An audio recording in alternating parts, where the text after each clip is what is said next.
Hey, what's up, guys? Welcome to an episode of PATTAY'S Performance. Today, actually tonight, because it's nighttime, we wrap up my free TROY-BILT 2620. We finally get to convert the oil to royal purple synthetic oil.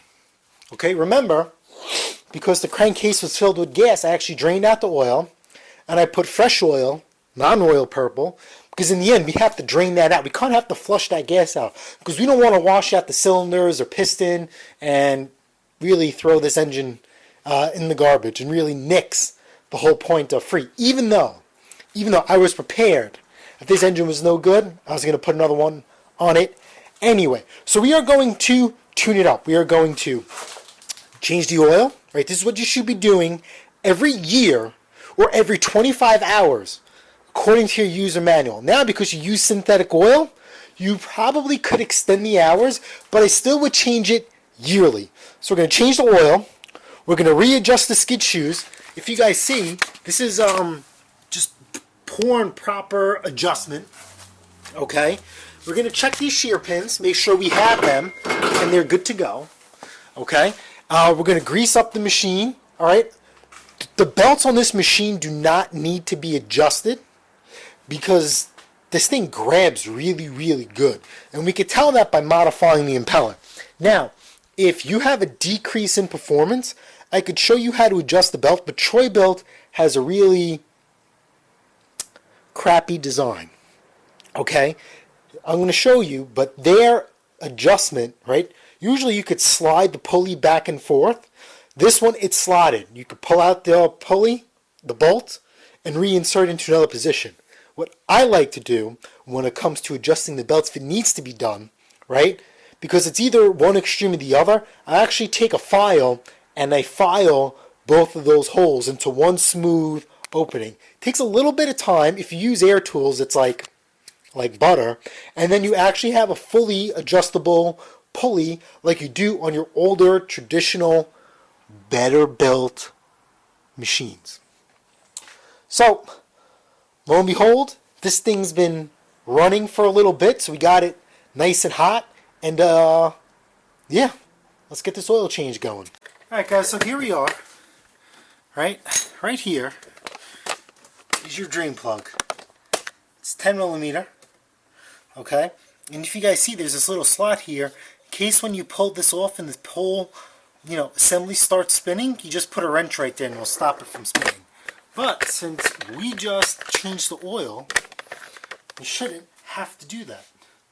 Unless I made it tight like a moron.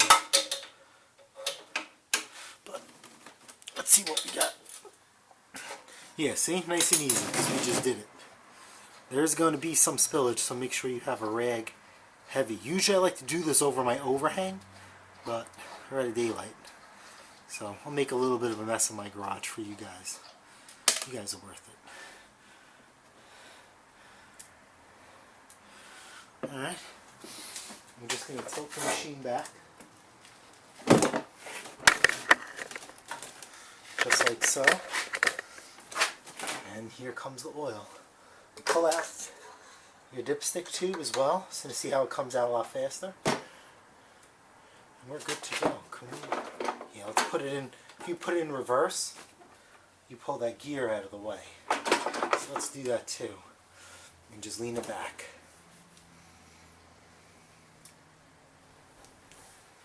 Obviously, like I said, again, you want to get this oil nice and hot, because it'll just flow right out. Like what you're seeing right now. If this thing was cold, it would literally come out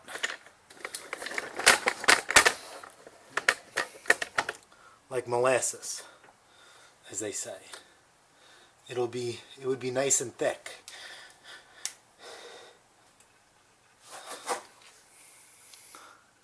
Just trying to see if you guys get a good shot of that. Yeah, you guys can see the oil coming out. So 24 ounces of 5W30 oil of your choice. The oil of choice here, PATTAY'S Performance, is Royal Purple Synthetic Oil. I am not sponsored by them. I just use a good quality product.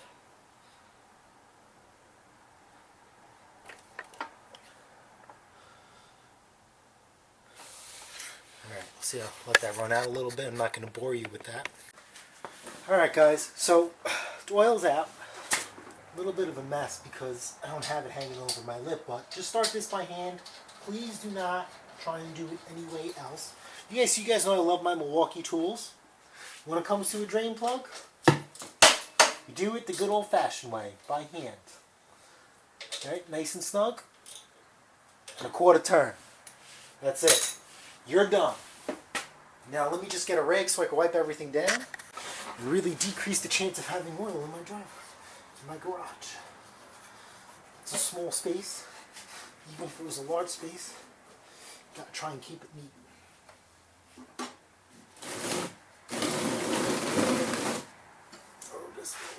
And that's fine. Okay, so as stated before, this machine takes 24 ounces of oil. So we are going to put, guess what? 24 ounces of oil. Alright, so here we go. 24 ounces. Here's your paint cup from Home Depot. Measures in ml and ounces. So here we are, 24 ounces. We'll get our Royal Purple synthetic oil out. Let's clean this top off. Nice flat surface, so we definitely know we got the 24 ounces. Okay, and here we go. 24 ounces.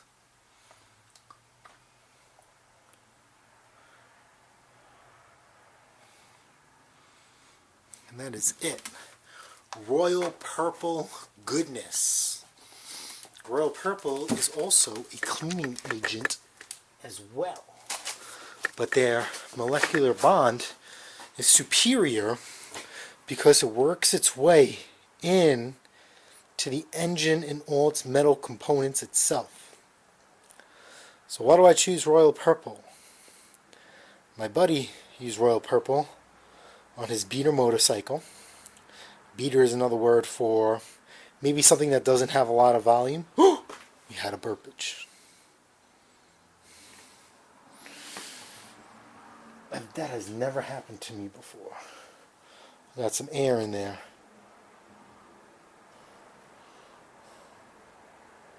Why do we have air in there? Alright, that's really weird. It had some air bubbles in there. I've really never had that before. It sucks because I left some oil spill out. So anyway, I guess we'll do a little nice and slow. So my buddy had a beater bicycle and he was riding around Long Island and he noticed his back tire got a little swishy and he was moving back and forth in his motorcycle. He looked back down to investigate why this was happening, and he realized that his drain plug fell out. Now his motorcycle wasn't worth towing back home, so he decided to full send it and drive it back home about 20-30 minutes back to Center Moriches, and ordered a drain plug, put Royal Purple in it, and it's still running to this day. So with that being said, that is why I choose Royal Purple. See, it just belched. I have no idea why there's oil in this engine. I mean, air. This has never happened to me. Never.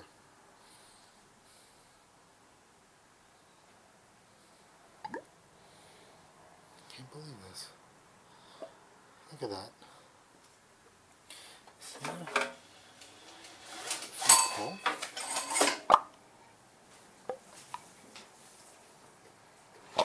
Is that how we work this thing?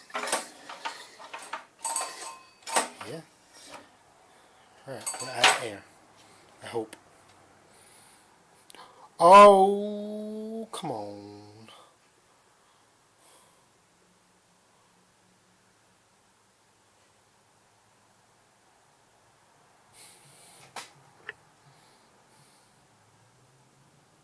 What the hell? You guys got me stumped on why there's air in this engine. There is no way that there is a leak of some sort that would suck in air, right? Because we just modified the impeller on this thing. And this thing run freaking great. So I'm just picking up this dipstick, little by little to let the air out. I have no idea why there's air in this engine.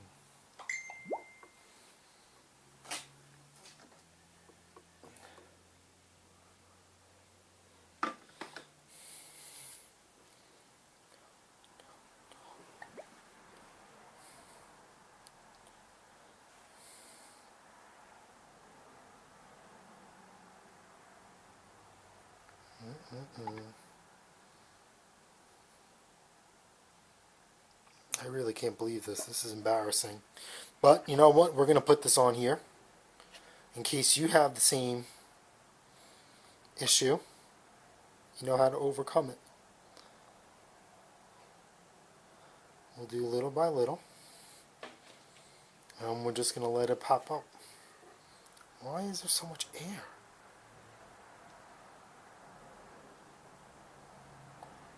See that?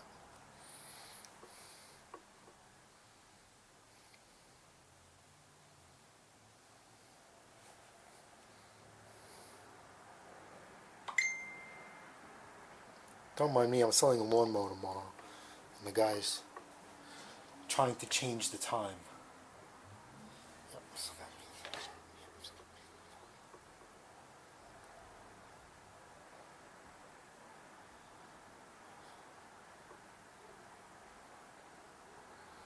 Alright, so we're down here. We're definitely going to have to top this off because I lost some oil due to the bubblage. Alright, so let me put this camera down and we'll get this set up. Guys, so dipstick back in. We're going to run this thing for maybe like a minute and see what we got. What the hell, man? This...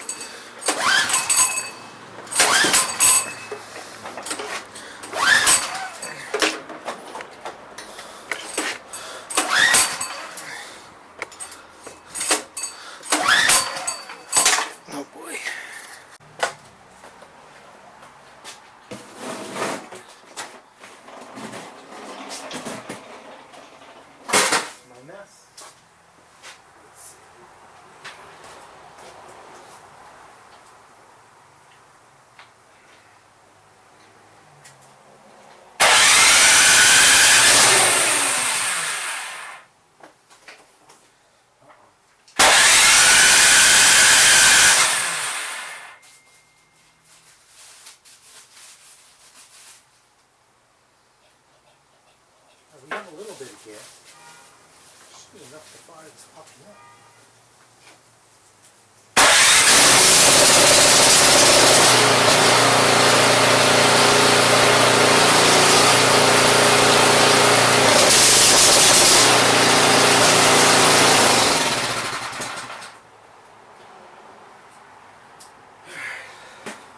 Let's clean up this mess.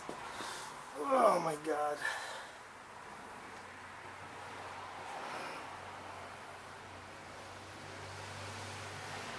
Lovely.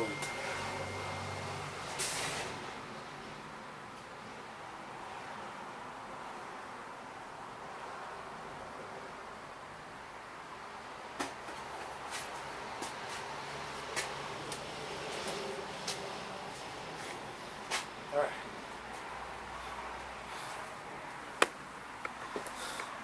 So, here we are.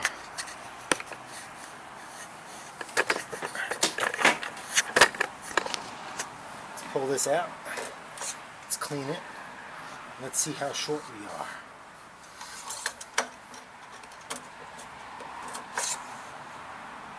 Oh my God, we're right on the fill line. Look at that. Can you believe that? Oh.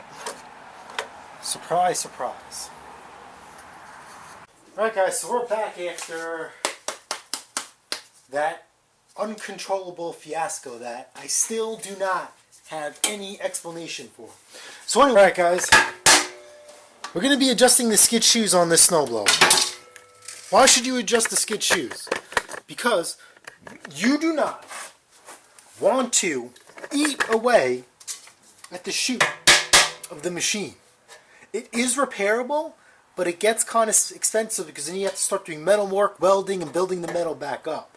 So Nonetheless, adjust your skid shoes. Depending on how much snow, depending on how much you use your machine, depends how often you adjust them. I adjust mine every year. I do not do it in between snowstorms. Okay? Your purpose of your two-stage snowblower is not to get to the ground. Okay? But if you choose to try and go that route, you are going to be replacing your scraper bar, which is this right here. Okay? That's like your cutting edge of like a snowplow. That's your cutting edge of the snowblower. My machines are about 15 years old, still running the original cutting edges, or scrapers. I just adjust the skid shoes, right? So I use a paint stick from Lowe's. And this is how much snow is going to be on the ground, give or take a little, right? If that much snow is on the ground, that's not a lot. You could easily throw down salt or whatever and easily get rid of that and clean it up with a shovel, later down the line. Or don't do anything at all. Your car is going to be fine. You're going to be fine. Your snowblower won't be fine if you don't leave a little bit of a gap and you don't monitor it. So, very simple. We're going to take this machine, make sure your snowblower tire pressures are inflated to the proper PSI, and stick it in between. And then you notice there's a little bit of a gap already on each side. Okay, I'm going to be using my Milwaukee hand tool, my Milwaukee M12 cordless ratchet. Okay, 1/2 inch or 13 millimeter.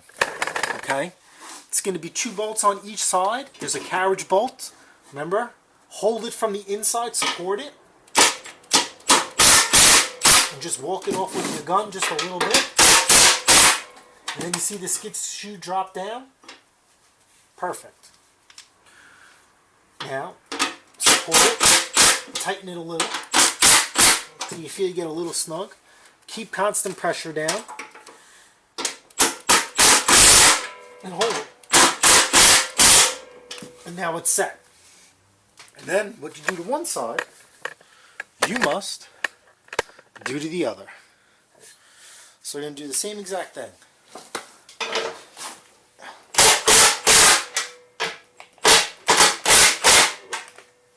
Let it rip. And push it down. And do the same thing. Remember, this one was on an angle. Was it from poor assembly, or did the guy really hit something? Alright, now we're going to release the paint stick. And there's our gap. Alright? Right, so you want to check. Right, because you know there's some a little bit of play. There's a thinner paint stick. Look. See how it's thinner? And check this out. Ooh, right underneath. Right underneath, no problem. So we know this thing is perfect. And that's what we like to do here. Alright, let's get this thing up in the service position and we're going to grease everything. Alright guys, pretty simple. Guess what? Our snowblower is back in the service position. Like we were doing with the pull starts, I can get a better view for you guys. Now don't forget, this was also a 1/2 inch as well. And I pulled the tires off to paint them.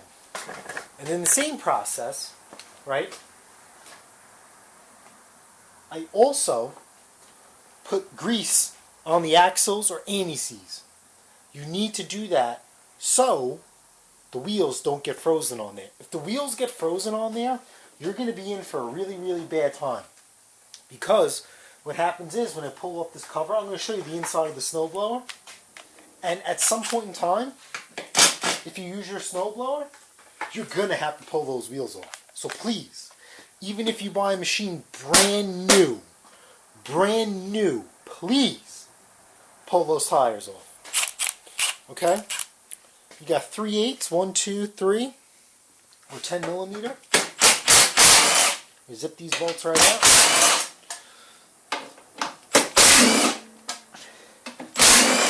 Let's take a look on the inside.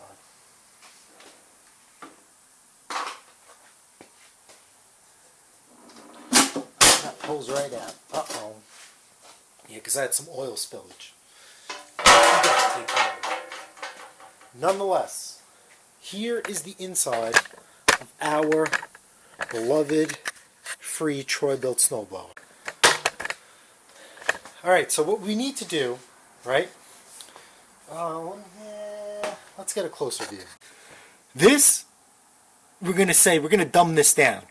Flywheel, clutch, what this is called a friction disc, and your differential / drive gear. This clutch, over time, is made of rubber, and it will wear down. And remember I showed you you can adjust it? You're going to have to adjust this over time. So every year when you're inspecting this, you'll know when you're going to start to need it. Okay? This is supposed to be a clean surface, so we see we have some oil on there. We're going to have to clean that out. And I also like to clean off the old rubber too. And then we're going to grease this shaft here, because that's where your gears shift. And I also like to put grease on here too. Very simple. Here is your auger belt as well. You need to pop this off in order to change it. I think I've never done an auger belt change with you guys, but on an Ariens, the one that I did for you guys, identical. So take some brake clean, anything. I'm out of brake clean, so I'm just going to use starter fluid. Same thing. And we're just going to get that oil out of there. We're going to rub out old rubber. Now, I have a very good buddy of mine, right, who does the same thing I do as well. And you know, we talk shop talk, and you want to hear, I thought it was definitely something different. I actually thought it was cool, but I'm not going to practice it. He likes to rough up the flywheel so the friction disc actually bites into the flywheel itself. Now, I run a lot bigger machines than this, and I've never had traction issues. So with that being said, I'm not going to do it. Like I said, it's just not necessary. So if your friction disc is not, if this surface is not clean, it's just going to slide, it's going to slip, and you're not going to get any traction. If your friction disc is not adjusted properly, you're not going to get any traction either. So what I like to do, because remember, you can't get grease on there, I just take grease like so.